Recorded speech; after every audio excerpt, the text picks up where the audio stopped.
Friends, ये हमारी story का पहला भाग है। ये हमारी न्यू स्टोरी है। बहुत ही इंटरेस्टिंग स्टोरी है फ्रेंड्स। अगर आप इस स्टोरी को आखिरी तक देखोगे तो बहुत ही मज़ा आएगा। और शुरू से भी ये स्टोरी काफ़ी इंटरेस्टिंग है। आई होप आपको न्यू स्टोरी पसंद आए। अगर आप चैनल पर नए हो तो चैनल को सब्सक्राइब कर लेना। लखनऊ शहर के सबसे पॉश इलाके में एक बहुत बड़ी हवेली थी जो पूरी सफ़ेद रंग की थी। हवेली के बाहर मेन प्लेट पर उस हवेली का नाम लिखा था, ओबरॉय ब्रदर हाउस। वो हवेली जितनी बड़ी थी उतने लोग वहाँ रहते नहीं थे। इस बड़े से ओबरॉय हाउस सिर्फ 6 लोग रहते थे, और वो 6 लोग कोई और नहीं, इस हवेली के डेविल कहे जाते थे। कहने को इस हवेली का नाम ओबरॉय हाउस था, लेकिन शहर के लोग इस हवेली को डेविल हाउस के नाम से भी जानते थे। सभी इस हाउस को क्यों डेविल हाउस कहते थे, ये जानते ही सुबह का वक्त, जहाँ सबके घरों में सुबह होते ही आरती, पूजा पाठ या लोगों के खिलखिलाने या एक दूसरे से बात करने की आवाज़ें आती हैं, वहीं इस घर में ऐसा कुछ भी नहीं था। यहाँ तो सिर्फ एक सन्नाटा पसरा हुआ था। यहाँ एक सुई की भी आवाज़ नहीं आ रही थी। पूरा घर सुनसान था।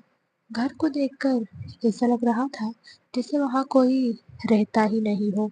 सर्वेंट जो नीचे हॉल में काम कर रहे थे, वो भी बिना आवाज़ के काम कर रहे थे, क्योंकि यहाँ जो लोग रहते हैं उन्हें थोड़ी सी भी आवाज़ बर्दाश्त नहीं है। अगर किसी सर्वेंट से एक छोटी सी भी आवाज़ हो जाती थी तो समझ लो उसकी खैर नहीं, क्योंकि यहाँ जो रहते हैं वो इंसान नहीं, डेविल है, जिन्हें एक दूसरे के अलावा किसी से कोई मतलब नहीं है। सारे नौकर सिर झुकाए अपना काम बिना आवाज़ किए कर रहे थे। एक नौकर डाइनिंग टेबल पर शांति से खाना लगा रहा था। जो नौकर लिविंग हॉल में काम कर रहे थे, जैसे ही उनकी नज़र उस नौकर पर जाती है जो डाइनिंग टेबल पर नाश्ता लगा रहा था, तो वो सारे नौकर जो अभी तक लिविंग हॉल की साफ सफाई कर रहे थे, उस नौकर को खाना लगाते देखकर वो सब एक लाइन में सिर झुकाए खड़े हो जाते हैं। उन सबके खड़े होने के ठीक 2 मिनट बाद किसी के कदमों की आवाज़ आती है। ये आवाज़ सीढ़ियों के ऊपर से नीचे उतरने की थी। ये किसी एक इंसान के पैरों की आवाज़ नहीं थी, बल्कि एक से ज़्यादा लोगों के पैरों की आवाज़ लग रही थी। डाइनिंग टेबल पर खाना लगाता नौकर जैसे ही फुट स्टेप की आवाज़ सुनता है तो अपना सिर झुकाए सीढ़ियों की तरफ देखता है, जहाँ से एक को छोड़कर सारे लोग ब्लैक कपड़े पहने नीचे उतर रहे थे। उन्हें एक नज़र देखकर उसने अपना सिर झुका लिया। जिन 5 लोगों को उस नौकर ने देखा था, वो 5 लोग कोई और नहीं, वही 5 डेविल थे, जिनके डर और खौफ की वजह से सारा शहर इस घर को डेविल हाउस के नाम से जानता था। इन डेविल का खौफ पूरे लखनऊ शहर में था। इन्हें लोग हार्टलेस माफिया ब्रदर्स के नाम से भी जानते थे। इनका नाम कोई भी आज तक अपनी जुबान पर नहीं लाया था। लड़कियां और औरतें इन डेविलों से दूरी बनाकर रखती है, क्योंकि इन्हें औरतों और लड़कियों से सख्त नफरत है। अगर कभी किसी लड़की ने इन्हें थोड़ा सा भी टच कर दिया तो दूसरे दिन वो लड़की गायब हो जाती थी। उसके साथ क्या होता था, कहाँ गई, ये किसी को पता नहीं चलता था। सभी ब्रदर नीचे आते ही और सीधा डाइनिंग टेबल की तरफ चले जाते ही।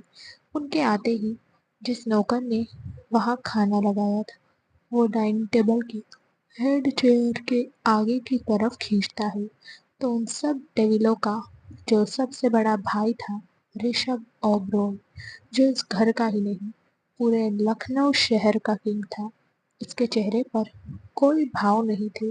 उसका ऑरा ही बहुत डरावना था। उसके आसपास रहने वाले लोगों के माथे पर उसे देखने से ही ठंडा पसीना आ जाया करता था। अगर आपने अभी तक चैनल को सब्सक्राइब नहीं किया है तो सब्सक्राइब कर लीजिए। स्टोरी अच्छी लगे तो लाइक और शेयर जरूर करना। क्या करेगा अब ऋषभ उस नौकर के साथ? क्या कनिष्क कहने पर वो छोड़ देगा उस नौकर को? जिम से बनाई गई परफेक्ट बॉडी, हाथों की उभरी नसें, मजबूत सीना, 6 फुट हाइट, हल्की beard, perfect jawline, handsome face. इसे कोई एक बार देख ले तो खुद को इसका दीवाना बनने से रोक ना पाए, लेकिन किसी में इतनी हिम्मत नहीं है कि इन्हें कोई एक नज़र भी देख ले। खासकर उसकी ओशन ब्लू आईज, जो समुद्र की तरह गहरी और खतरनाक है। उन्हें देखते ही एक अलग ही खौफ आता है। ऋषभ ओबरॉय इन सब का सबसे बड़ा भाई और पूरे ओबरॉय एम्पायर का मालिक, साथ ही लखनऊ शहर का सबसे खौफनाक डेविल, जिसकी नज़र में आने से सब लोग डरते हैं। ऋषभ अपनी गहरी ठंडी ओशन ब्लू आईज से उस नौकर को देखता है। वो नौकर जो ऋषभ की हेड चेयर को पकड़े खड़ा था, उसे जब ऋषभ की ठंडी नज़रों की तपिश महसूस होती है तो उसके माथे पर डर की वजह से पसीना आने लगता है और वो ऋषभ के चेयर को तुरंत छोड़कर 2 कदम पीछे हो जाता है और अपना सिर झुकाते हुए बोला, माफ करना बॉस। उसकी बात सुनकर ऋषभ के फेस पर डेविल स्माइल आ जाती है और वो उस नौकर को देखने लगता है। वहीं वो नौकर डरते हुए अपनी नजरें ऊपर करके ऋषभ को देखता है तो उसकी नज़र सीधा ऋषभ की नज़रों से जाकर मिलती है। उसकी नज़रों को देखकर वो नौकर एकदम से फ्रीज हो जाता है। उसके पैर कांपने लगते हैं। उसे देखकर ऋषभ के होठों की मुस्कुराहट और भी ज्यादा गहरी हो जाती है। वो वैसे ही अपने होठों पर कातिलाना मुस्कान लिए अपने बगल में खड़े लड़के को एक नज़र देखता है, जिसकी उम्र ऋषभ की उम्र के जितनी ही थी।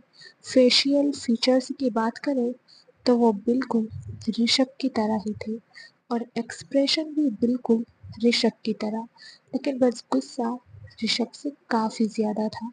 जहाँ ऋषभ अपना गुस्से को कंट्रोल करना जानता था, वहीं उस दूसरे डेविल से अपना गुस्सा कंट्रोल नहीं होता था।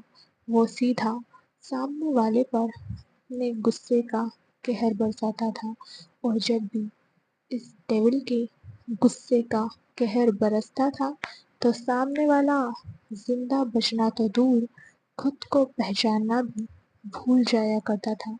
ये लड़का था ऋषभ का जुड़वा भाई रेहान और ये ऋषभ से 3 मिनट छोटा है। इसकी हाइट, आंखें, सब कुछ ऋषभ की तरह है। हैंडसम भी ऋषभ की तरह, बस दोनों में एक ही फर्क था, वो था बालों का। जहाँ ऋषभ के बाल किसी फॉरेनर की तरह ब्राउन थे तो वहीं रेहान के बालों का रंग काला था, जिनसे रेहान इंडियन लगता था। रेहान ने जैसे ही ऋषभ की नज़रों को अपनी तरफ देखा तो उसके होठों पर एक डेविल स्माइल आ गई। उसकी स्माइल को देखकर एक लड़के ने ऋषभ से कहा, ब्रो, आप रेहान भाई को कोई काम मत दीजिए, आप जानते हो ना वो कैसे है। उस लड़के की बात सुनकर ऋषभ अपनी ठंडी नज़रों से उस लड़के को देखने लगा। उसकी नज़रों को देखकर वो लड़का, जिसकी उम्र ऋषभ रेहान से 1 साल बड़ी होगी, उसने कहा, ऋषभ, तेजस सही कह रहा है, तुम रेहान को रहने दो, मैं इसे यहाँ से भेज देता हूँ। उसकी बात सुनकर ऋषभ ने उस लड़के की तरफ देखा। गोरा रंग, हल्की बियर्ड, सिल्की बाल, ब्राउन आँखें, 5 फुट 9 इंच हाइट। ये लड़का था ऋषभ, रेहान का दोस्त और उनका वेल विशर कनिष्क रावत, जो इन सबको हमेशा बुरा काम करने से रोकता था, क्योंकि कनिष्क नहीं चाहता था कि ये पांचों भाई किसी गलत रास्ते पर चले।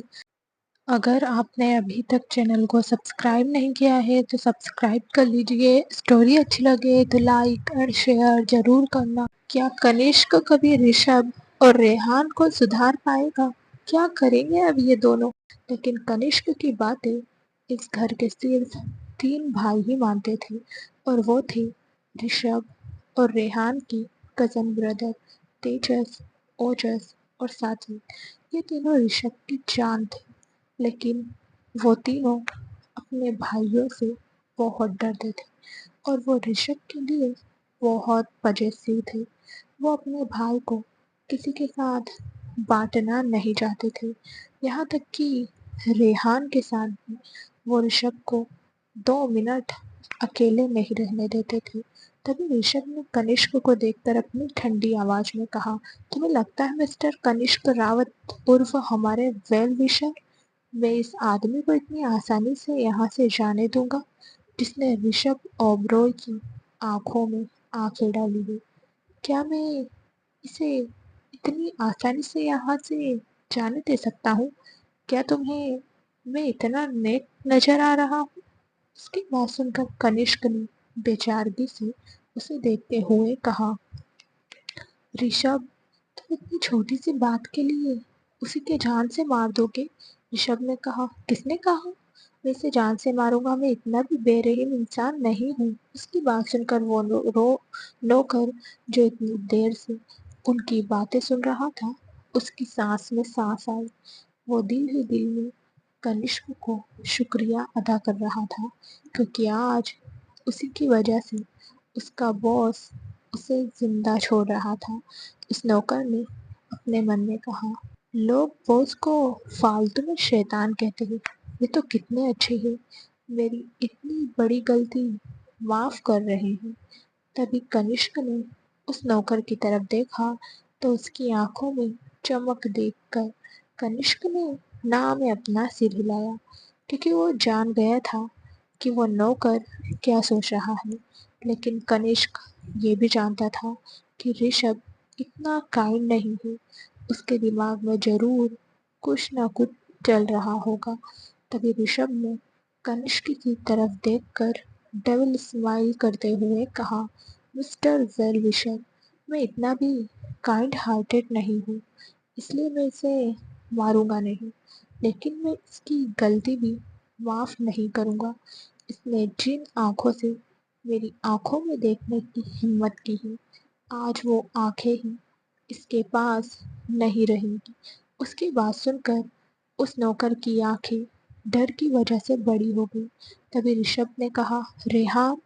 जैसे ही उसने रेहान का नाम लिया, अगले ही पल डाइनिंग एरिया में एक दर्दनाक चीख गूंज उठी, जिसे सुनकर कनिष्क ने अपनी आंखें बंद कर ली।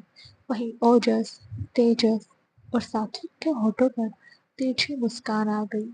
उस नौकर की दर्द भरी आवाज सुनकर कनिष्क की नजर उस नौकर पर गई जिसकी दोनों आंखों में फोग घुसी हुई थी। कनिष्क ने जैसे ही ये देखा, वो एकदम से अपनी आंखें बंद कर लेता है। उसकी बंद आंखों को देखकर ऋषभ के होठों पर मुस्कान आ जाती है। उसने ब्रेड पर बटर लगाते हुए बिना किसी भाव के कहा, वेल ऋषभ, अब बैठकर नाश्ता करो। तुम तो अपनी आंखें ऐसे बंद कर रहे हो जैसे पहली बार ये सब देख रहे हो। उसकी बात सुनकर कनिष्क ने अपनी आंखें खोली और ऋषभ को देखने लगा। तो ऋषभ ने ब्रेड का एक बाइट लेकर कनिष्क की तरफ देखा तो कनिष्क ने अपने हाथों की मुट्ठियां कस ली और ऋषभ को गुस्से से घूरने लगा। उसे ऐसे देखकर ऋषभ ने अपनी खतरनाक आवाज में कहा, नजरें नीचे मिस्टर वेल विशर, कहीं ऐसा ना हो हमारा वेल विशर बनने के चक्कर में तुम देखने के लायक ना बचो। उसकी धमकी सुनकर कनिष्क ने उससे नजरें हटा ली। दरअसल कनिष्क ऋषभ और उसके भाइयों का भला चाहता था, लेकिन जब ऋषभ कोई गुनाह करता था तब कनिष्क को बहुत ज्यादा गुस्सा आता था। लेकिन वो ऋषभ से कुछ कह नहीं सकता था क्योंकि वो उसकी ओशन ब्लू आंखों से डरता था। ऋषभ था ही ऐसा। उसके आसपास जो भी रहता था वो खुद को सुरक्षित कभी महसूस नहीं कर पाता था। अब बस देखना ये है कौन ऐसा आएगा जो खुद को ऋषभ जैसे शैतान के सामने सुरक्षित समझेगा, उसकी आंखों में आंखें डालकर बात करेगा। ये कभी होगा भी या नहीं, ये तो वक्त ही बताएगा। अगर आपने अभी तक चैनल को सब्सक्राइब नहीं किया है तो सब्सक्राइब कर लीजिए। स्टोरी अच्छी लगे तो लाइक और शेयर जरूर करना। आखिर क्या हुआ था रेहान के साथ? क्या रेहान की जिंदगी में आएगी कभी कोई लड़की? तभी रेहान ने अपने हाथों को टिश्यू पेपर से साफ करते हुए कहा, रवि। उसके चिल्लाने पर एक आदमी भागता हुआ डाइनिंग एरिया में आया, जिसे बिना देखे रेहान ने अपनी चेयर पर बैठते हुए कहा, इसे लेकर जाओ यहाँ से और किसी हॉस्पिटल में पटक दो। याद रखना, ये दोबारा यहाँ दिखना नहीं चाहिए। उसकी बात सुनकर रवि ने हाँ में अपना सिर हिलाया और उस नौकर को वहां से लेकर चला गया। डाइनिंग एरिया में अब बिल्कुल शांति थी। सब लोग अपनी अपनी चेयर पर बैठे चुपचाप नाश्ता कर रहे थे। कुछ देर बाद सबका नाश्ता हो जाता है और सभी एक एक करके जाने लगते हैं। वो मेंशन से बाहर जाते उससे पहले ही एक आदमी मेंशन के अंदर एंटर करता है। उस आदमी को देखकर ऋषभ की आंखें छोटी हो जाती हैं। उसने अपनी ठंडी आवाज में कहा, आप यहाँ क्या कर रहे हो? उसकी बात सुनकर वो आदमी, जिसकी उम्र 50 साल होगी, उसने सख्त आवाज में कहा, क्यों? मैं यहाँ क्यों नहीं आ सकता? भूलो मत, ये घर मेरा भी है। उसकी बात पर ऋषभ ने कहा, जी नहीं, ये घर आपका नहीं है। जहाँ आपकी बीवी और बच्चे रहते हैं वो घर है आपका, ये घर आपका नहीं है। उसके गुस्से भरे चेहरे को देखकर उस आदमी ने शांत लहजे में कहा, तुम सब भी मेरे बच्चे हो। उनकी बात पर तेजस, जो इन भाइयों में सबसे छोटा और चुलबुला था, उसने कहा, गलत बड़े पापा, आप हम तीनों भाइयों के डैड नहीं हो। हम तो आपके छोटे भाई के बच्चे हैं। उसकी बात पर वीरेन जी ने तेजस को घूरते हुए कहा, छोटे भाई के हो या बड़े भाई के, बच्चे तो हो। तुम तीनों भी इन दोनों की तरह मेरे बच्चे हो।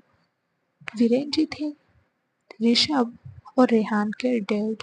वीरेन जी की बात सुनकर तेजस मुंह बना लेता है। तभी ऋषभ ने सरकास्टिक वे में कहा, पहले खुद के बच्चों के बाप बन जाइए। उसकी बात सुनकर वीरेन जी ने उसे देखते हुए कहा, तुम कितनी बार मुझे यही एक ताना मारते रहोगे ऋषभ? उनकी बात पर ऋषभ ने सपाट चेहरे के साथ कहा, जब तक आप जिंदा हो। ये सुनकर वीरेन जी ऋषभ को देखने लगे और अपना सिर हिलाते हुए बोले, तुम्हारी ये मुराद जल्दी ही पूरी हो जाएगी, लेकिन मेरे मरने से पहले तुम मेरी एक इच्छा पूरी कर दो। उनकी बात सुनकर ऋषभ ने अपने हाथों की मुट्ठियां कस ली और उनसे अपनी नजरें फेरते हुए बोला, अब क्या चाहिए आपको? जो मांगा सब दिया। तो वीरेन ने कहा, मुझे मेरी बहू चाहिए। ये सुनकर ऋषभ गुस्से से वीरेन जी को देखने लगता है। वहीं वीरेन जी की बात सुनकर रेहान और बाकी तीनों भाई भी हैरानी से उन्हें देखने लगते हैं। सबकी नज़रों को खुद पर महसूस करके वीरेन जी ने कहा, मैं चाहता हूँ तुम शादी कर लो और अपना परिवार बसा लो। बस यही मेरी एक आखिरी इच्छा है। उनकी बात सुनकर ऋषभ कुछ देर उन्हें देखता है और फिर शैतानी हंसी हंसते हुए बोला, शादी कर लो, पर वो किस खुशी में? अपना घर बसाओ। कहीं आप अपने जैसा मुझे भी तो बनाना नहीं चाहते? उसकी बात सुनकर वीरेन जी ने कहा, मैं कभी नहीं चाहता कि तुम मेरे जैसे बनो और मेरी जैसी लाइफ जियो। इसलिए मैं तुमसे शादी करने के लिए कह रहा हूँ और मैं तुम्हें यही बात बताने के लिए यहाँ आया हूँ। मैंने तुम्हारे लिए लड़की देख ली है। अगर आपने अभी तक चैनल को सब्सक्राइब नहीं किया है तो सब्सक्राइब कर लीजिए। स्टोरी अच्छी लगे तो लाइक और शेयर ज़रूर करना। आखिर क्यों ऋषभ और उसके भाई उसके डैड के साथ नहीं रहते? क्या हुआ था इनके बीच? ऋषभ, जो थोड़ी देर पहले सोफे पर बैठा था, उसने सोफे से उठते हुए कहा, "व्हाट रबिश! किससे पूछकर आपने ये फैसला लिया है? मैं किसी से शादी नहीं करूँगा और ना ही मैं कभी शादी करने वाला हूँ। अगर आप नहीं चाहते हो कि मैं पूरी तरह से हमारे बीच के रिश्ते को ख़त्म कर दूँ, तो चले जाइए यहाँ से और दोबारा शादी की बात करने यहाँ मत आइएगा।" इतना कहकर ऋषभ वहाँ से जाने लगता है। उसे जाते देखकर उसके चारों भाई भी उसके पीछे पीछे जाने लगते हैं। तभी वीरेन जी ने कहा, "मैंने तुम्हारी शादी फिक्स कर दी है। 2 हफ्ते बाद तुम्हारी शादी है।" ये सुनकर ऋषभ के कदम रुक जाते हैं और उसके चेहरे के एक्सप्रेशन बिगड़ जाते हैं। गुस्से से उसके हाथों की मुट्ठियाँ कस जाती हैं। उसने पलटकर वीरेन जी की तरफ देखा। उसकी आंखें सख्त एकदम लाल थीं। उसके आस-पास का ऑरा एकदम डरावना हो गया था। वहाँ सबको अब ठंड का एहसास होने लगा था, जिसे महसूस करके सबके माथे पर डर से पसीना आने लगा था। तभी ओजस ने अपने माथे का पसीना साफ करते हुए धीरे से सात्विक से कहा, "ब्रो, क्यों बड़े पापा शेर का शिकार करना चाहते हैं?" उसकी बात सुनकर सात्विक ने उसे देखते हुए कहा, "अपना मुंह बंद रखो और चुपचाप खड़े रहो। कहीं ऐसा ना हो जाए बड़े पापा की जगह शिकार तुम बन जाओ।" उसकी बात सुनकर ओजस चुपचाप खड़ा हो गया और ऋषभ और वीरेन जी को देखने लगा, जो एक दूसरे को घूर रहे थे। इस वक्त ऋषभ की आंखों में ज्वाला धधक रही थी, जिसे देखकर वीरेन जी ने शांत लहजे में कहा, "मैं जानता हूँ तुम शादी करना नहीं चाहते और उसका कारण भी मैं जानता हूँ, लेकिन ऋषभ, सब लड़कियाँ एक जैसी नहीं होती। किसी एक गलत लड़की की वजह से तुम सबको गलत नहीं मान सकते।"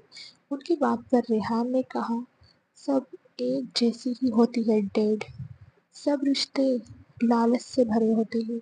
उसकी बात सुनकर वीरेन जी ने रेहान से कहा, "सब तुम्हारी वाइफ की तरह नहीं होती।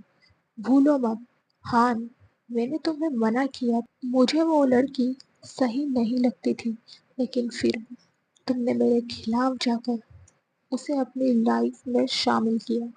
तुम्हारी वजह से तुम्हारे भाई की नज़रों में सारी लड़कियां तुम्हारी बीवी की तरह है। वो सबको एक जैसा समझता हूँ। अगर कोई अच्छी भी है तो ये उसे गलत बताएगा।" उनकी बात सुनकर रेहान के एक्सप्रेशन एकदम से बदल गए और उसके हाथों की मुट्ठियाँ कस गई। ऋषभ ने रेहान को एक नज़र देखा और तेज आवाज में बोला, "मिस्टर ओबरॉय।" ये सुनकर वीरेन जी ऋषभ की तरफ देखते ही तो ऋषभ उनके पास आकर उनकी आंखों में आंखें डालते हुए बोला, "आपकी हिम्मत भी कैसे हुई मेरे भाई से इस तरह से बात करने की?" उसकी आंखों को देखकर एक पल के लिए तो वीरेन जी थोड़े डर जाते हैं, लेकिन आज तो वो सोच कर आए थे कि वो ऋषभ को शादी के लिए मना कर रही है, इसलिए उन्होंने अपने डर को अपने चेहरे पर जाहिर न करते हुए कहा, "मैं बाप हूँ उसका, जैसे चाहूँ वैसे बात कर सकता हूँ और तुम्हारे भाई ने गलती की है। उसकी एक गलती की वजह से तुम शादी करना नहीं चाहते। इसके गलत डिसीजन की वजह से इसके भाई की शादी नहीं हो रही और फिर तुम में से कोई शादी नहीं करेगा। इसका कारण सिर्फ ये है, अगर ये 2 साल पहले मेरी बात सुन लेता तो आज तुम्हारी शादी और इसकी शादी हो चुकी होती।" उनके इल्ज़ाम को सुनकर रेहान के कदम पीछे हो जाते हैं और उसकी नज़रें नीचे झुक जाती हैं।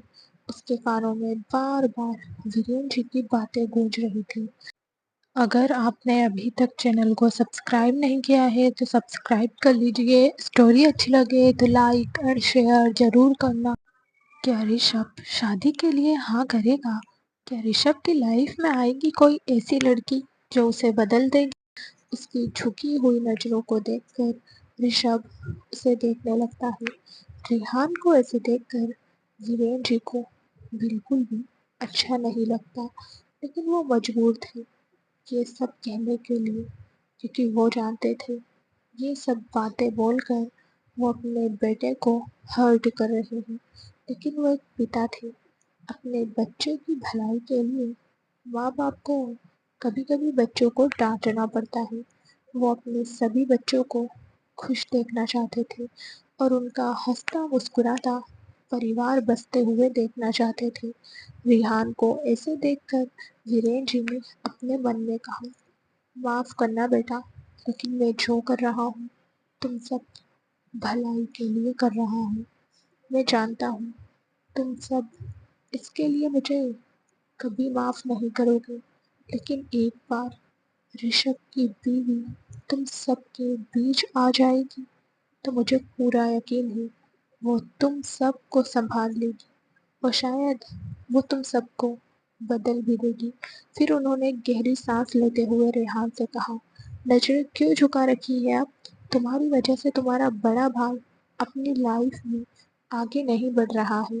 तुम तो प्यार के बड़े बड़े दावे करते थे ना, फिर क्या हुआ? तुम्हारा भाई तुम्हारा प्यार को देखकर शादी से मना क्यों कर रहा है यार? मैं सब जानता हूँ, तुमने ही इसे सिखाया होगा कि सारी लड़कियाँ फरेबी होती है। तुम्हारी बीवी की तरह तुम्हारी बीवी ने तुम्हें धोखा दिया, तो अब तुम सब भाइयों को लग रहा है कि सबकी बीवियाँ एक जैसी होती है, सब पैसों के लिए तुमसे शादी करेंगे। वीरेन जी की बात सुनकर रेहान ने ना में अपना सिर हिलाया। उसके चेहरे पर इस वक्त सिर्फ और सिर्फ दर्द नजर आ रहा था। अभी थोड़ी देर पहले रेहान को किसी को मारने से हाथ नहीं कांप रहे थे। उसके चेहरे पर कोई डर, कोई इमोशन नजर नहीं आ रहे थे, लेकिन इस उसकी आंखों में सिर्फ और सिर्फ दर्द दिखाई दे रहा था। उसके होंठ कांप रहे थे, उसके माथे पर पसीना आ गया था। तभी सात्विक ने वीरेन जी की तरफ देखते हुए कहा, बड़े पापा, भाई ने हम में से किसी को भी ऐसा कुछ नहीं कहा। हम लोग तो खुद शादी करना नहीं चाहते, क्योंकि हम नहीं चाहते कि हम भाइयों के बीच कोई तीसरा आए और हमें एक दूसरे से अलग करे। उसकी बात सुनकर वीरेन जी ने कहा, ओह, तो ऐसा है। तुम सबकी सोच उस वक्त कहाँ गई थी जब इस नालायक ने निहारिका से शादी की थी? तब मैंने तुम सब से कहा था कि वो लड़की तुम सबको बिखेर कर रख देगी। तुम सब ने क्यों उस वक्त मेरी बात नहीं सुनी और तुम सब ने मुझे तुम्हारे बीच बोलने से मना कर दिया, खासकर तुम्हारे इस भाई ने। इतना कहकर उन्होंने ऋषभ की तरफ इशारा किया तो सब ऋषभ को देखने लगे। ऋषभ ने कुछ नहीं कहा, उसकी नज़र तो बस एक टक रिहान पर टिकी हुई थी, जो वीरेन जी की बातों को सुनकर अंदर ही अंदर टूट रहा था। उसका ऑरा, उसकी डेविल पर्सनालिटी सब इस वक्त कहीं गायब हो गए थे। वो इस वक्त अंदर से पूरा टूटा हुआ और हारा हुआ लग रहा था। तभी कनिष्क ने वीरेन जी की तरफ देखते हुए कहा, अंकल, अभी ये सब बातें करने का कोई मतलब नहीं है। वो वक्त गुजर गया। आप प्लीज बीती हुई बातों को मत दोहराइए। उसकी बात पर वीरेन जी ने कहा, मुझे भी ये सब कहने में कोई अच्छा नहीं लग रहा है बेटा। मैं तो इन सब की सोच को गलत साबित करना की सोच रहा हूँ। जैसे ये सब सोचते हैं, कोई वैसा नहीं होता। रेहान के एक गलत डिसीजन की वजह से अब तक ये सारे भाई बिखर गए होते, अगर उस औरत की सच्चाई इन सब के सामने नहीं आती। अगर वो लड़की अभी भी रेहान की लाइफ में होती तो वो रेहान को इन सब से कब का अलग, अभी उन्होंने इतना ही कहा था। अगर आपने अभी तक चैनल को सब्सक्राइब नहीं किया है तो सब्सक्राइब कर लीजिए। स्टोरी अच्छी लगे तो लाइक और शेयर ज़रूर करना। क्या होगा जब ऋषभ की वाइफ ओबरॉय मैंशन में आएगी? क्या वो ऋषभ के भाइयों को संभाल पाएगी? तभी ऋषभ ने चिल्लाते हुए कहा, इनफ इज इनफ, बहुत हुआ, अब आप कुछ नहीं कहोगे। उसकी तेज आवाज सुनकर वीरेन जी एकदम चुप हो जाते हैं और फिर वो ऋषभ की तरफ देखने लगे तो ऋषभ ने कोल्ड वॉइस में कहा, आप मेरी शादी होते हुए देखना चाहते हैं ना? आपको बहू चाहिए ना, हमें संभालने वाली, हमारा घर बसाना चाहते हैं आप? ठीक है, मुझे आपकी बात मंजूर है। आपने जिसे मेरे लिए पसंद किया है मैं उसी से शादी करूंगी, लेकिन अब आप रेहान के बारे में कुछ नहीं कहो। मैं उसके बारे में आपके मुंह से कुछ भी गलत सुनना नहीं चाहता। उसकी बात सुनकर रेहान उसकी तरफ देखने लगा। रेहान की आंखें इस वक्त हल्की नम हो गई थी। तभी ऋषभ रेहान के पास आया और उसके दोनों कंधों पर हाथ रखे। तो ऋषभ ने अपनी नजरें झुका ली। उसकी झुकी नजरों को देखकर ऋषभ ने कहा, गलत लड़की नहीं चुनी थी उसने, सच्चा प्यार किया था, जिसके बदले में उसे धोखा मिला। उसने हमसे कभी नहीं कहा कि सारी लड़कियां धोखेबाज होती हैं। उसने सिर्फ इतना कहा कि उसे प्यार में बेवफाई मिली है। इतना कहकर वो वीरेन जी की तरफ पलटा और आगे बोला, ठीक है, मैं शादी करूंगा। मैं भी देखता हूँ आपने मेरे लिए ऐसी कौन सी लड़की चुनी है जो मुझे ही नहीं, मेरे सारे भाइयों को संभालेंगी। और कितने दिन तक संभाल पाएंगी? रेहान ने गलत लड़की चुनी थी। अब मैं देखता हूँ आपने ऐसी कौन सी लड़की चुनी है जो सबसे अलग है, जो मेरे रुतबे से नहीं, मुझसे शादी करने के लिए तैयार है। उसकी बात सुनकर वीरेन जी ने मुस्कुराते हुए कहा, वो बहुत अच्छी है, पानी की तरह साफ दिल की है। जब एक बार तुम उससे मिलोगे। अभी वो बोल ही रहे थे, ऋषभ ने कहा, मुझे उसके बारे में कुछ नहीं सुनना। वो कैसी है, क्या है, आई डोंट केयर। उसकी बात सुनकर वीरेन जी उसे देखने लगे तो ऋषभ ने आगे कहा, मैं शादी करूंगा लेकिन मेरी कुछ शर्तें हैं। उसकी शर्त वाली बात सुनकर वीरेन जी ने पूछा, कैसी शर्त है तुम्हारी? ऋषभ ने कहा, शादी इसी घर में होगी और मेरी शादी में सिर्फ आप और मेरे भाई शामिल होंगे। आपकी वाइफ और आपके बच्चे मेरी शादी में नहीं आएंगे। उसकी शर्त सुनकर वीरेन जी ने बिना किसी ऑब्जेक्शन के कहा, ठीक है, मुझे मंजूर है, लेकिन मेरी भी कुछ शर्तें हैं। ऋषभ ने कहा, बताइए। वीरेन जी ने कहा, तुम्हारी शादी में भले ही हम सब रहेंगे, लेकिन तुम्हारी शादी पूरे रीति रिवाज से होगी। शादी के जितने भी फंक्शन होते हैं वो सब फंक्शन किए जाएंगे और उनके लिए तुम हमें मना नहीं करोगे। तुम्हारी बारात धूमधाम से लड़की के घर जाएंगी। उनकी बात सुनकर ऋषभ ने कहा, और अगर मैं आपकी शर्त ना मानूं तो फिर? वीरेन जी ने कहा, तो मैं भी तुम्हारी कोई शर्त नहीं मानूंगा। ये मत सोचना कि तुम शादी करने से मना कर दोगे, क्योंकि मैं ऐसा तो कभी होने नहीं दूंगा। अगर तुमने शादी नहीं की तो मैं रेहान की शादी अपनी पसंद की लड़की से करवाऊंगा और ये मुझे मना भी नहीं कर पाएगा। उनकी बात सुनकर रेहान ने नजर उठाकर वीरेन जी को देखा तो वीरेन जी ने उसे देखते हुए ऋषभ से कहा, अब फैसला तुम्हारा है। ये सुनकर ऋषभ ने अपने हाथों की मुट्ठियां कस ली और बोला, ठीक है, मुझे मंजूर है, लेकिन शादी 2 हफ्ते बाद नहीं, परसों ही होगी। आज और कल में आपको जो फंक्शन करने हैं आप करिए, परसों शादी होगी। उसकी बात सुनकर वीरेन जी ने कहा, ठीक है, मैं लड़की वालों को कॉल करके बता देता हूँ। आज शाम तुम्हारी हल्दी, कल मेहंदी और संगीत, और परसों सुबह यहाँ से बारात रवाना होगी। उनकी बात पर ऋषभ ने कहा, लेकिन संगीत नहीं होगा। मुझे मेरे घर में कोई शोर शराबा नहीं चाहिए। मेहंदी और हल्दी की रस्म होगी। उसकी बात सुनकर रेहान ने अपने हाथों की मुट्ठियां कस ली और अपने कदम पीछे लेकर वहां से चला गया। उसे जाते हुए कनिष्क ने देख लिया था। ऋषभ ने एक नज़र वीरेन जी को देखा और वो भी बाहर चला गया। उसे जाते देखकर ओजस और तेजस ने एक दूसरे को देखा और फिर वो दोनों भी बाहर चले गए।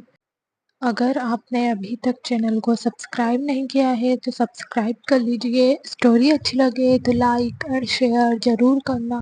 क्या रेहान अपने पास्ट से बाहर आ पाएगा?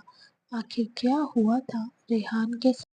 तभी कनिष्क ने वीरेन जी की तरफ देखते हुए कहा, अंकल आपको रेहान से वो सारी बातें नहीं करनी चाहिए थी।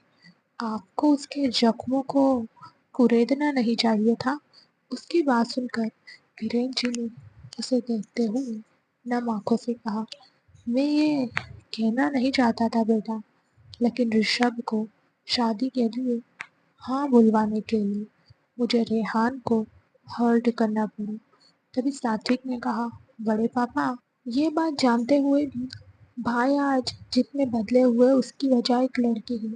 आपने फिर भी ऋषभ भाई की शादी के लिए हाँ करवाने के लिए रेहान भाई के जख्मों को ताजा किया। उसकी बात सुनकर वीरेन जी ने कहा, सारी लड़कियां निहारिका गुजराल की तरह लालची और मतलबी नहीं होती सात्विक। और तुम देखना, एक बार वो लड़की ऋषभ की लाइफ में आ गई तो वो लड़की तुम सबकी लाइफ को बदल देगी। तुम सबको माँ की तरह प्यार करेगी और तुम सबको संभालेगी। उनकी बात सुनकर सात्विक ने एक फेक स्माइल के साथ कहा, आपको लगता है बड़े पापा ऋषभ भाई उस लड़की को इस घर में ज्यादा देर टिकने देंगे? अगर वो टिक भी गई तो क्या वो लड़की हम जैसे 5 डेविल भाइयों को संभाल पाएंगी? वो तो 2 दिन में खुद यहाँ से भाग जाएंगी। उसकी बात सुनकर वीरेन जी ने मुस्कुराते हुए कहा, वो कहीं नहीं जाएगी, बल्कि तुम सब उसके साथ रहकर चेंज हो जाओगे।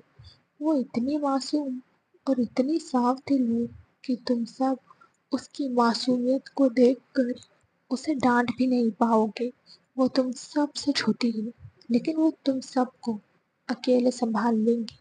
उनके कॉन्फिडेंस को देखकर सात्विक ने उन्हें देखते हुए कहा, देखते हैं बड़े पापा, कौन किसे बदलता है। वीरेन जी ने हाँ मैं अपना सिर हिलाया तो सात्विक भी वहां से चला गया। अब वहां कंश और वीरेन जी बचे थे। उनके कॉन्फिडेंस को देखकर कनिष्क ने पूछा, अंकल, क्या आपको सच में ऐसा लगता है उस लड़की के ऋषभ की लाइफ में आने से ये 5 भाई बदल जाएंगे? वीरेन जी ने कहा, लगता नहीं है निक, मुझे पूरा यकीन है।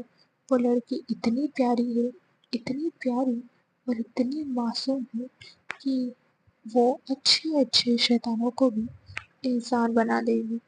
ये तो फिर भी सब इंसान है, भले ही वे हार्टलेस है, लेकिन एक दिन ये सब बदलेंगे।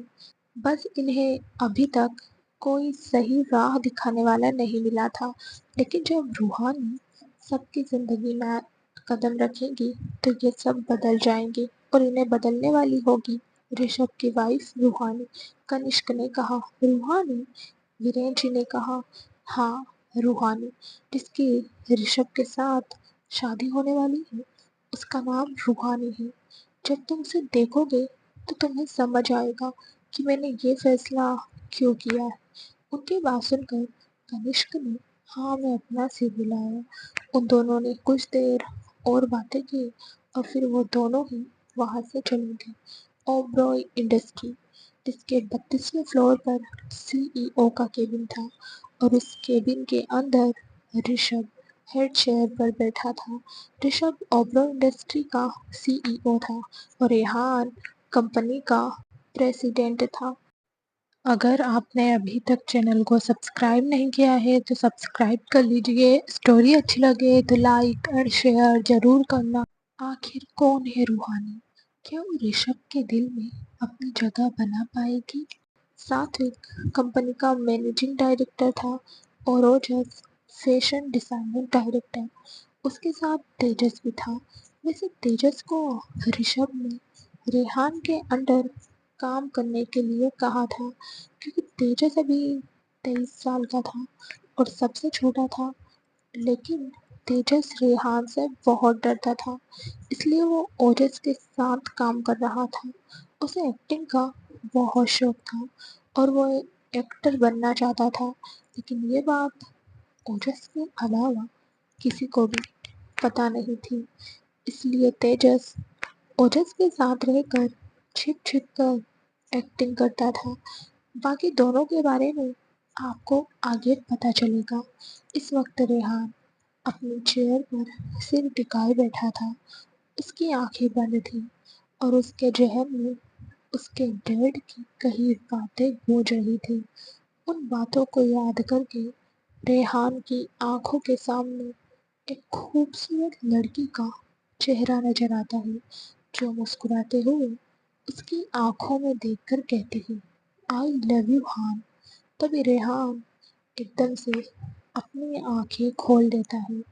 उसकी आंखें बिल्कुल लाल हो गई थी। उसके कानों में बार बार उस लड़की की आवाज़ सुनाई दे रही थी, हान, तुम्हारे डैड नहीं चाहते कि हम साथ रहें। तुम्हारे भाई हर टाइम तुमसे चिपके रहते हैं। तुम अपने भाइयों के साथ रहकर मुझे तो भूल जाते हो।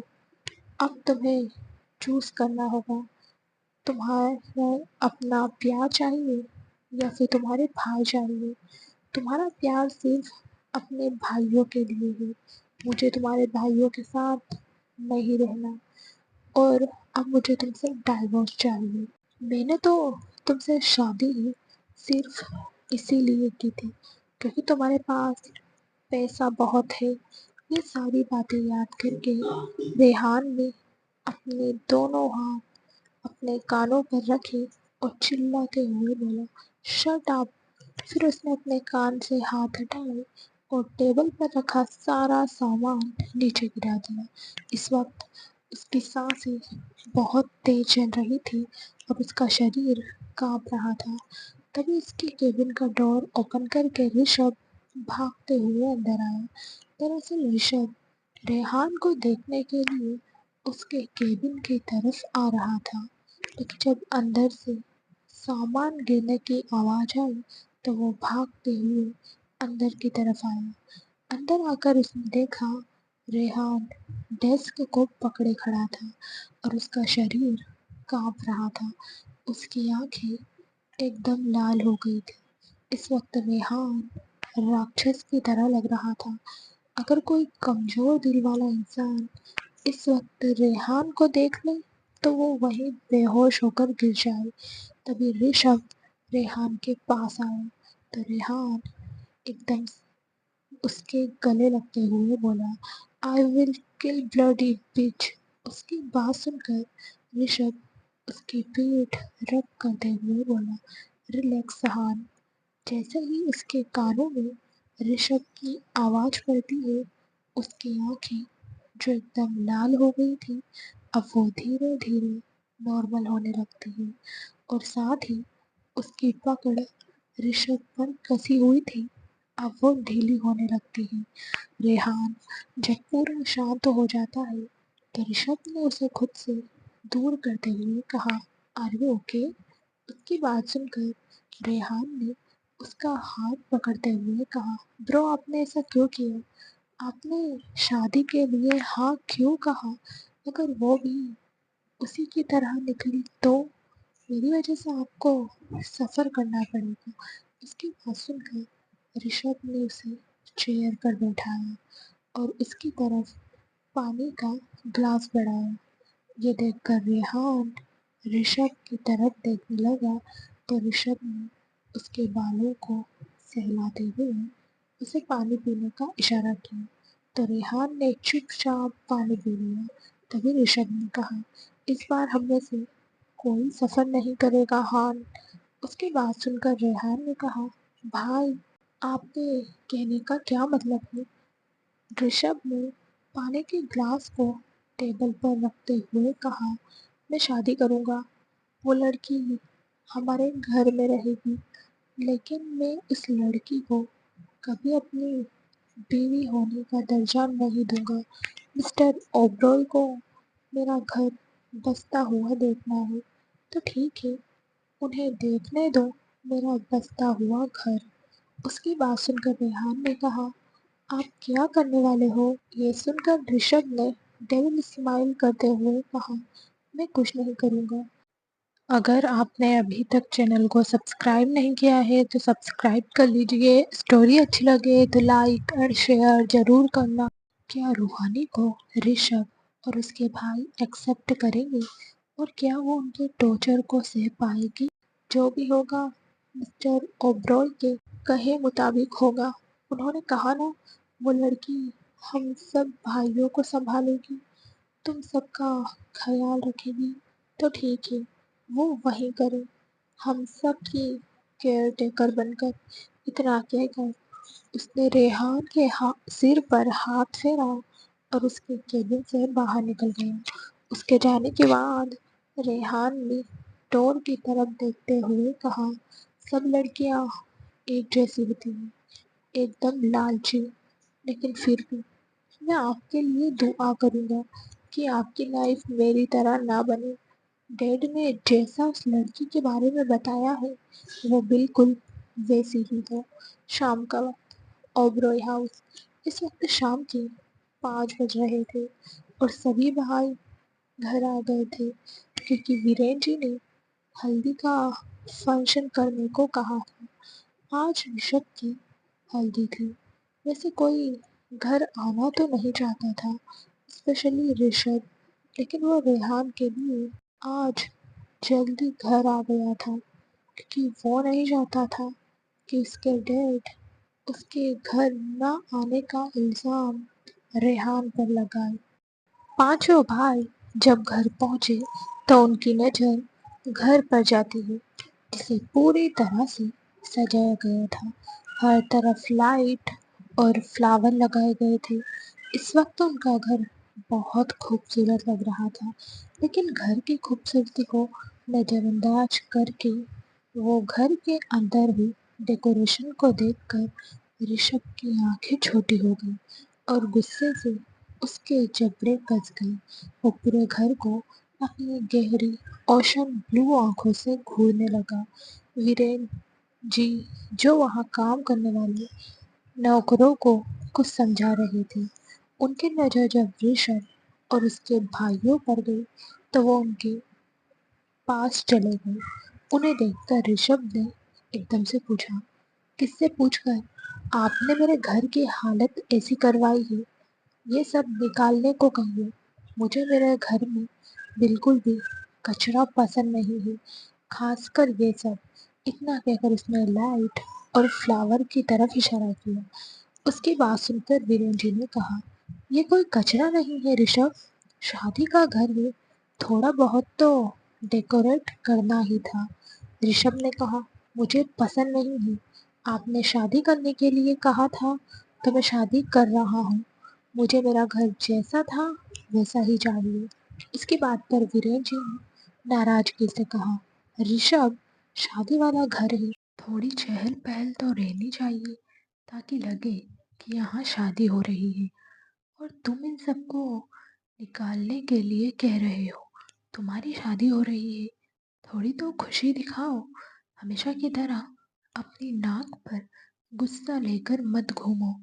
उनकी बात सुनकर ऋषभ ने अजीब तरीके से मुस्कुराते हुए कहा, खुशी दिखाऊं?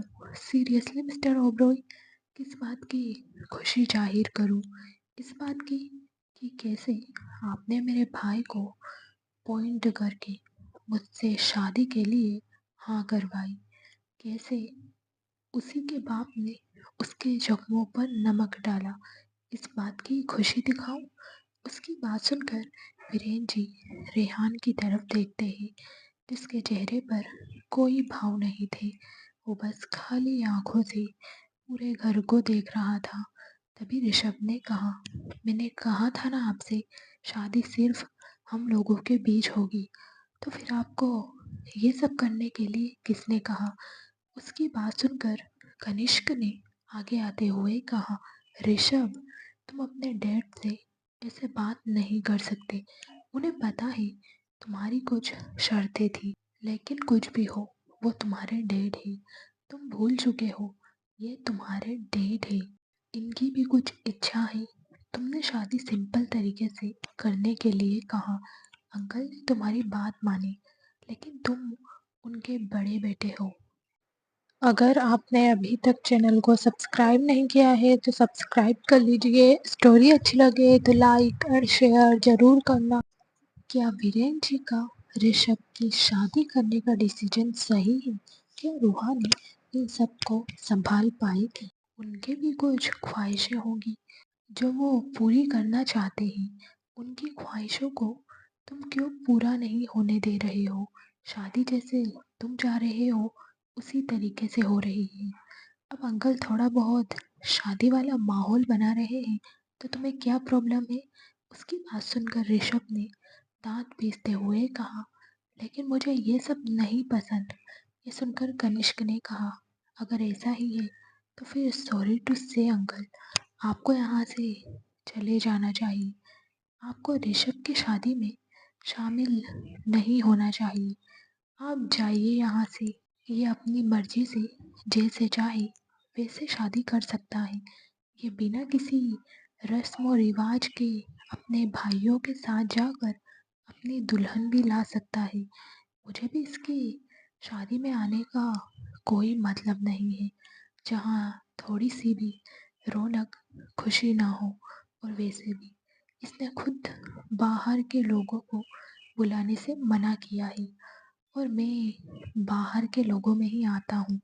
उसकी बात सुनकर ऋषभ के हाथों की मुट्ठियाँ कस गई और वो अपनी लाल आंखों से कनिष्क को देखने लगा। तभी सात्विक ने कनिष्क को देखकर नाराजगी से कहा, भाई, ये आप क्या कह रहे हो? आप हमारी फैमिली का हिस्सा हो, आप खुद को बाहर वाला कैसे कह सकते हो? उसकी बात सुनकर कनिष्क ने ऋषभ को देखते हुए कहा, जिस घर में एक बाप को बाप होने का दर्जा ना दिया जाए, उनकी खुशी का ख्याल ना रखा जाए, उस घर में मेरे जैसे बाहर वाले की क्या इज्जत होगी? उसकी बात पर रेहान ने कहा, व्हाट रबिश, ये क्या बकवास कर रहे हो तुम? उसकी बात सुनकर कनिष्क ने कुछ भी नहीं कहा। वो बस ऋषभ को देखता रहा। तभी ऋषभ ने दांत पीसते हुए कहा, तुम्हें जो करना है वो करो। मुझे मेरे घर में किसी भी तरह का शोर शराबा नहीं चाहिए और ना ही कुछ और चाहिए। इतना कहकर वो अपने रूम की तरफ चला गया। वहीं कनिष्क और वीरेन ने जैसे ही ऋषभ की बातें सुनी तो उन दोनों के फेस पर एक बड़ी सी स्माइल आ गई। उन दोनों को मुस्कुराते देखकर रेहान ने कनिष्क के फेस पर पंच मारते हुए कहा, आगे से ऐसी कोई भी बकवास की तो यहाँ से बाहर निकाल कर फेंक दूंगा। फिर अच्छे से बने रहना बाहर का। उसकी बात सुनकर कनिष्क ने उसकी गाल पर हाथ रखते हुए कहा, सॉरी यार, मैं ऋषभ को ब्लैकमेल कर रहा था ताकि वो ये सब हटाने के लिए ना कहे। अंकल ने इतनी मेहनत की है, यहाँ सुबह से लगे हुए हैं वो ये सब करवाने में। आखिर उनके बेटे की शादी है, वो तो खुश होगा नहीं, लेकिन अंकल तो खुशी दिखा सकते हैं। उसकी बात सुनकर रेहान ने उसे घूर कर देखा और फिर एक नज़र वीरेन जी को देखकर वो अपने रूम की तरफ चला गया। ओजस और तेजस भी उन दोनों को देखकर अपने रूम की तरफ चले गए। उन दोनों को ऐसे देखकर वीरेन जी ने कहा, अब इन दोनों को क्या हुआ है? उनकी बात पर सात्विक ने कहा, बड़े पापा, ये दोनों भाई के लिए बहुत ज़्यादा पजेसिव है। ये नहीं चाहते कि भाई की लाइफ में कोई भी आए और वो उनसे इनके भाई को दूर कर दे, इसलिए ये दोनों ऐसे बिहेव कर रहे हैं। उसकी बात सुनकर वीरेन जी और कनिष्क एक दूसरे को देखने लगे। इधर ऋषभ जब रूम में आया तो उसे बेड पर रखे कपड़े दिखाई दिए। कुछ देर वो उन कपड़ों को अपनी ठंडी नजरों से देखता रहा और फिर अपना बैग सोफे पर रखकर अपनी शर्ट के बटन खोलता हुआ वो सीधा वॉशरूम में चला गया। अगर आपने अभी तक चैनल को सब्सक्राइब नहीं किया है तो सब्सक्राइब कर लीजिए। स्टोरी अच्छी लगे तो लाइक और शेयर जरूर करना। क्या होगा जब ऋषभ और उसके भाई रूहानी से मिलेंगे? क्या रूहानी की मासूमियत इन सबको बदल पाएगी? वहीं इधर नीचे वीरेन जी और कनिष्क ने मेहंदी की सारी तैयारियां कर ली थी। उन्होंने ज्यादा ताम झाम नहीं किया था और ना ही कोई फिल्म या टीवी सीरियल की तरह मेहंदी के लिए कुछ बड़ा किया था। उन्होंने बस सोफे के आगे टेबल पर एक ट्रे में मेहंदी की कोन सजा कर रखे थे। तभी कनिष्क ने वीरेन जी की तरफ देखते हुए कहा, अंकल सब कुछ हो गया, लेकिन एक चीज की कमी है।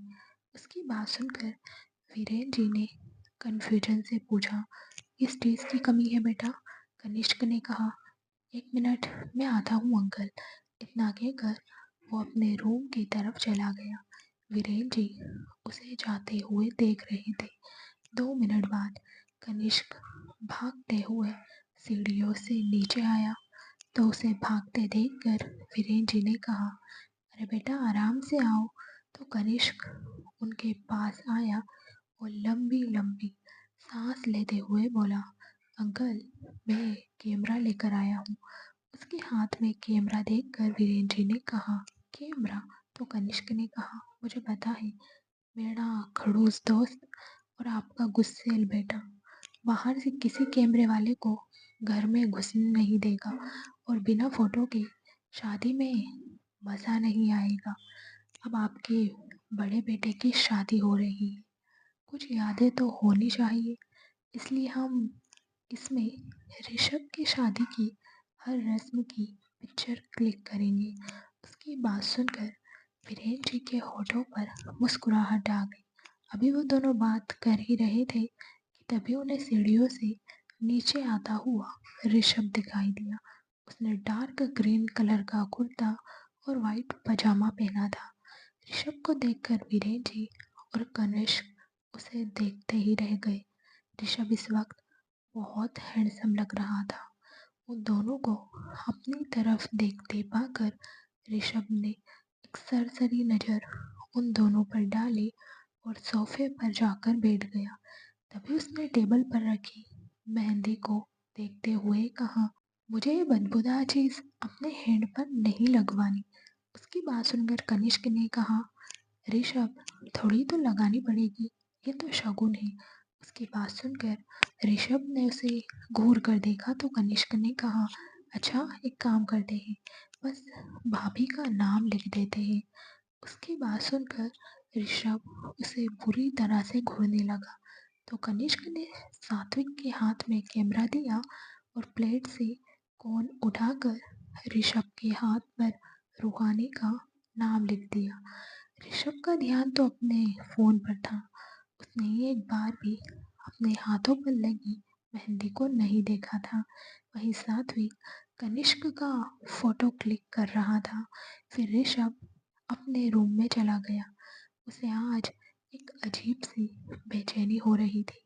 वो सीधा बालकनी में आया और बाहर चल रही ठंडी हवा में खड़ा होकर उसने अपनी आंखें बंद कर ली और खुद के अंदर हो रही हलचल को शांत करने लगा। 2 मिनट आंखें बंद करने के बाद अचानक उसे एक खूबसूरत भूरी आंखें दिखाई देती है।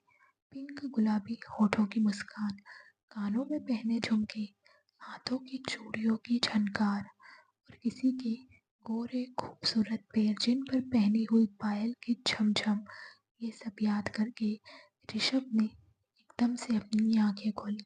उसके चेहरे के भाव बदल गए थे। बाहर झाते अंधेरे को देखते हुए उसने खुद से कहा, ये क्या हो रहा है मुझे? दरअसल ऋषभ को कुछ समझ नहीं आ रहा था कि उसकी आंखों के सामने जो आया वो सब क्या था। उसने गुस्से से रेलिंग पर अपने हाथ रखे और कसकर रेलिंग को पकड़ लिया। ये पहली बार था जब उसे ऐसा कुछ दिखा था, खासकर वो भूरी आंखें। पता नहीं क्यों ऋषभ का ध्यान उन खूबसूरत भूरी आंखों पर बार बार जा रहा था। उसकी पकड़ रेलिंग पर कसती जा रही थी। तभी उसे अपनी मेहंदी का याद आता है, तो उसकी पकड़ रेलिंग पर ढीली पड़ जाती है और वो अपने हाथ को देखने लगता है। उसके हाथ पर लिखा रूहानी का नाम अब तक खराब हो गया था। उसने उस नाम को देखते हुए कहा, जैसे नाम मिटा है उसी तरह से मैं तुम्हें भी बहुत जल्द अपनी जिंदगी से मिटा दूंगा। इतना कहकर वो अपने हाथ पर लगी मेहंदी को पूरी तरह से हटा देता है और अपने हाथ को देखकर मुस्कुराते हुए रूम में चला जाता है। इसी तरह पूरी रात बीत जाती है और सुबह हो जाती है। इस वक्त सुबह के 9 बज रहे थे। ऋषभ ब्लैक कलर का 3 पीस सूट पहने नीचे आता है। उसे देखकर वीरेन जी ने कहा, तुम ऐसे रेडी होकर कहाँ जा रही हो? आज तुम्हारी हल्दी है, पता है ना तुम्हें? उनकी बात सुनकर ऋषभ ने गुस्से में कहा, मेरी एक इम्पोर्टेंट मीटिंग है इसलिए मैं ऑफिस जा रहा हूँ। अब इस फालतू का ड्रामे के लिए मैं अपने काम में कोई लापरवाही नहीं कर सकता। उसकी बात सुनकर वीरेन जी सोफे से उठे और उसके पास आकर उसके हाथ से बैग लेते हुए बोले, जानता हूँ मेरा बेटा कितना वर्कहॉलिक है, लेकिन आज और कल के लिए खुद को फ्री कर दो, क्योंकि आज तुम्हारी हल्दी है और कल तुम्हारी शादी है और आज शाम को ही हम दिल्ली के लिए निकलेंगे। रही बात मीटिंग की, तो रेहान अपने रूम में ऑनलाइन वो मीटिंग अटेंड कर रहा है। तुम्हें कहीं जाने की ज़रूरत नहीं है। उनकी बात सुनकर ऋषभ उन्हें घूरने लगा तो वीरेन जी ने कहा, मुझे ऐसे मत घूरो और जल्दी से जाकर रेडी होकर आओ। उनकी बात पर ऋषभ ने टेबल पर रखा बाउल देखा जिसमें हल्दी रखी थी। हल्दी को देखकर उसने अपने हाथ आगे बढ़ाकर थोड़ी सी हल्दी ली और अपने चेहरे पर लगाते हुए बोला, हो गई रस। तभी कनिष्क ने वहां आते हुए कहा, ऐसे कैसे हो गई? खुद की हल्दी में भला कौन खुद को हल्दी लगाता है? हम लोग तुम्हें हल्दी लगाएंगे। कनिष्क की बात सुनकर ऋषभ ने दांत पीसते हुए कहा, तुम कल से कुछ ज्यादा ही बोलने लगे हो। कनिष्क ने मुस्कुराते हुए कहा, अरे कल मेरी यार की शादी है तो मैं बहुत खुश हूँ। खुशी और एक्साइटमेंट में जो मुंह में आ रहा है वो बोले जा रहा हूँ। तुम ज़्यादा माइंड मत करो, बस मेरी बात सुन लो और वो करते जाओ जो मैं कह रहा हूँ। कल तक की ही तो बात है। उसकी बात सुनकर ऋषभ उसे घूरने लगा। तभी कनिष्क ने उसका हाथ पकड़ा और उसे एक तरफ लेकर आया जहाँ हल्दी की सारी तैयारियां की गई थी। फिर उसने ऋषभ को सोफे पर बैठाया और वीरेन जी की तरफ देखते हुए बोला, अंकल पहले आप इसे हल्दी लगाइए, फिर हम सब लगाएंगे। उसकी बात सुनकर वीरेन जी ने हाँ में अपना सिर हिलाया और हल्दी लेकर ऋषभ के हाथ पैर और फेस पर हल्दी लगा दी। ऋषभ इन सबसे फ्रस्ट्रेट हो रहा था। उसके चेहरे के बनते बिगड़ते भाव को कनिष्क और बाकी सब लोग साफ साफ देख पा रहे थे, लेकिन किसी ने कुछ नहीं कहा। तभी वीरेन जी ने कहा, कनिष्क बेटा अब तुम अपने दोस्त को हल्दी लगाओ। कनिष्क जो वीडियो बना रहा था उसने कैमरा रिहान को देते हुए कहा, मेरी अच्छी सी वीडियो बनाओ और फोटो निकालो। उसकी बात सुनकर रिहान ने उसे घूरते हुए कहा, मुझे मत दो, मैं कुछ नहीं बनाने वाला। कनिष्क ने मुंह बनाते हुए कहा, तुम दिन पर दिन ऋषभ की तरह क्यों बनते जा रहे हो? वीडियो बनाने के लिए कह रहा हूँ, उसकी बात सुनकर रेहान उसे अजीब नजरों से देखने लगा, तो कनिष्क ने उसके हाथ से कैमरा वापस लेते हुए कहा, मत बना, तू मेरा दोस्त नहीं रहा, अब तो बदल गया है। उसकी नौटंकी देखकर रेहान की आंखें छोटी हो गई और वो कनिष्क को घूरने लगा और फिर उसके हाथ से कैमरा लेकर दांत पीसते हुए बोला, अपनी नौटंकी बंद कर, कल से देख रहा हूँ तेरा मुंह कुछ ज्यादा ही चल रहा है। तू कहे तो मैं तेरा मुंह बंद कर सकता हूँ। उसकी धमकी सुनकर कनिष्क ने ऋषभ की तरफ जाते हुए कहा, पहले ऋषभ की वाइफ को इस घर में आ जाने दे, उसके बाद जो करना है कर लेना। उसकी बात सुनकर रेहान ने उसकी वीडियो बनाते हुए खुद से कहा, शादी नहीं बर्बादी है। उस लड़की ने बहुत मुश्किल जिंदगी चुनी है, 2 दिन भी वो यहाँ नहीं टिक पाएगी। अगर आपको आगे स्टोरी जाननी है तो चैनल को सब्सक्राइब कर लीजिए। बहुत ही इंटरेस्टिंग स्टोरी है, पूरी ज़रूर देखना, आपको बहुत मज़ा आएगा इस स्टोरी में। आगे इन सब भाइयों की लाइफ में क्या होगा जानने के लिए हमारे साथ बने रहना। Thank you.